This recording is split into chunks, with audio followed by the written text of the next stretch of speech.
avant de faire un tour, on va partir au stand pour écouter Mamadou Sambasso, le chargé de communication du collectif des victimes de la casse Caporail, KIP2 et Dimessa. Bonjour à vous, monsieur Asso. Allô, bonjour, Mamadou Samba. Allô, bien, enfin il est là. Bonjour. Oui, bonjour à vous et aux auditeurs. Alors, on parle de cette affaire Caporail, équipée de Edimes. Eh bien, le verdict est tombé, si je ne me trompe, le jeudi. Le ministre a été épargné, mais son secrétaire général, malheureusement pas. Il a été condamné à 5 ans de prison. Comment avez-vous accueilli ce verdict? Alors, c'est vrai que je n'ai pas un bon retour, mais je crois avoir compris la question. Je le dis au nom des victimes, c'est un sentiment de satisfaction, disons peut-être à 50 ou 70%. Le fait que M. Mohamed Mama Camara soit reconnu coupable des faits qui étaient reprochés et à lui et au ministre Ibrahima Kourouma, c'est-à-dire destruction d'édifices privés, abus d'autorité, etc. Cela nous renforce dans notre position.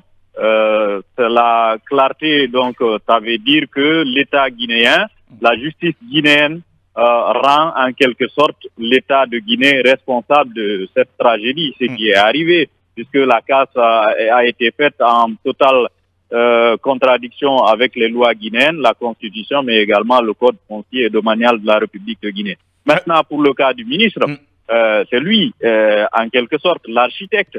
Le fait qu'il échappe à la condamnation sous prétexte que le tribunal n'est pas compétent, nous le regrettons, mais nous prenons acte de cette décision. Nous allons nous concerter. On a déjà commencé avec notre avocat.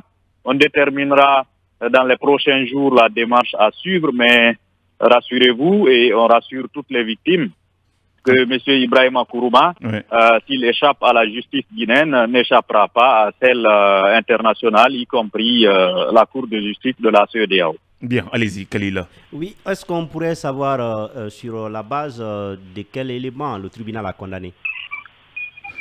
Bon, écoutez, le tribunal s'est déclaré incompétent à le juger parce que selon lui, au moment des faits, M. Ibrahima Kourouma... Je parle des faits qui ont été condamnés. Il y a une condamnation, la condamnation dont il est question. C'est destruction de biens publics, je crois. Hein, destruction de biens privés, d'édifices privés, abus d'autorité et plusieurs autres charges qui sont retenues contre M. Mohamed Mama, qui devra donc purger s'il est retrouvé, puisqu'un mandat d'arrêt sera décerné contre lui. Il est introuvable, il devra nous payer 4 milliards de francs au titre des dommages et intérêts, mais aussi il devra purger 5 ans de prison ferme.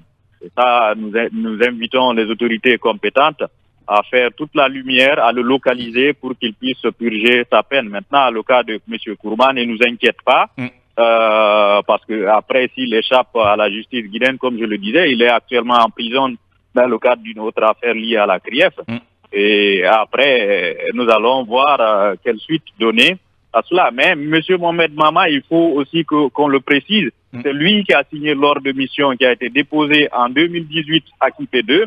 Et dans cet ordre de mission-là, l'objet c'était d'aller faire une évaluation et une expertise des bâtiments et non opérer une casse. Et donc, finalement, c'est la casse qui a été faite sans qu'il n'y ait une évaluation et une expertise des bâtiments. Donc, il est mouillé dans l'affaire. C'est normal que le tribunal le condamne de cette façon. Bien. Vous disiez tout à l'heure que la justice a reconnu l'État responsable de ce qui s'est passé à Caporail, mais sauf que c'est un individu qui a été condamné et non l'État, parce que c'est lui d'ailleurs qui va payer les 4 milliards et non l'État. Moi, je n'arrive vraiment pas à comprendre, cela. Eh bien oui. Oui, dans votre communication, vous n'avez jamais attaqué l'État, mais vous avez toujours indexé M. Mama comme étant le responsable, d'ailleurs le seul responsable de ce qui s'est passé au niveau de Caporail. Oui, alors il y a deux choses que je voudrais préciser. La plainte qui a été déposée au tribunal de Dixine il y a 8 mois de cela, visait M. Ibrahima Kourouma et M. Mohamed Mama Kamara au niveau pénal. Maintenant, la plainte qui est au niveau de la Cour de justice de la CEDEAO vise l'État de Guinée parce que en 2018 et en 2019, nous avons été déboutés par le même tribunal de Dixine, sommés de payer 500 millions parce que la justice a été influencée. Donc, on n'avait plus de recours, on s'est tourné vers la CEDEAO. Après le changement de régime, on s'est retourné de nouveau vers Conakry et ça contre ces deux messieurs-là qui ont agi en flagrant délit et qui ont violé toutes les lois de la République. Donc voilà peut-être la nuance. Maintenant, on va voir. La procédure à la CEDEAO aussi va continuer. Des négociations sont engagées avec les nouvelles autorités qui ne sont pas à la base de la destruction de nos édifices. Mais tout compte fait, d'une manière ou d'une autre, le combat va se poursuivre et nous n'allons pas baisser les bras tant que nous n'obtiendrons pas gain de cause. Bien, la dernière question, Jules, rapidement. L'autre question, Mamadou Samba, est de savoir est-ce que vous espérez obtenir, parce que vous avez rappelé à plusieurs reprises que si l'ancien ministre Ibrahima Kourouma s'échappe à la justice guinéenne, ne s'échappera pas à celle internationale. Est-ce que vous espérez obtenir sa condamnation à l'international? Et de l'autre côté, est-ce que vous avez l'espoir que le secrétaire général du ministère qui a été condamné va être facilement retrouvé par la justice guinéenne puisqu'un mandat d'arrêt a été lancé contre lui? Oui, alors si M. Kourouma échappe à la justice guinéenne, nous sommes en train de voir si toutes les juridictions se déclaraient incompétentes. On prendra acte et on se tournera vers d'autres juridictions. On parlait de la CEDEAO, le dossier est en train d'évoluer. Au mois de juin dernier, il y a eu une audience virtuelle. Notre avocat, Maître Alphaya Dramé, avait demandé à la Cour d'effectuer un transport judiciaire sur Conakry, mais elle a estimé que 4 ans après, elle ne voyait pas la nécessité de venir constater les dégâts puisqu'il n'y a presque plus de traces. Maintenant, elle a affirmé qu'elle a examiné tous les dossiers déposés, y compris les titres de propriété et autres, les arrêtés signés par le ministre El Hadj Moussa Diakité sous le régime du président Sékou Touré.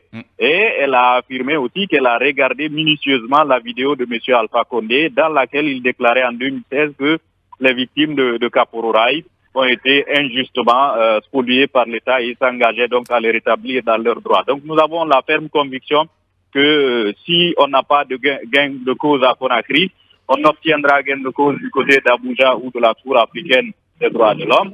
Et pour Mama Kamara, ça ne sera pas facile, mais tôt ou tard, il sera retrouvé.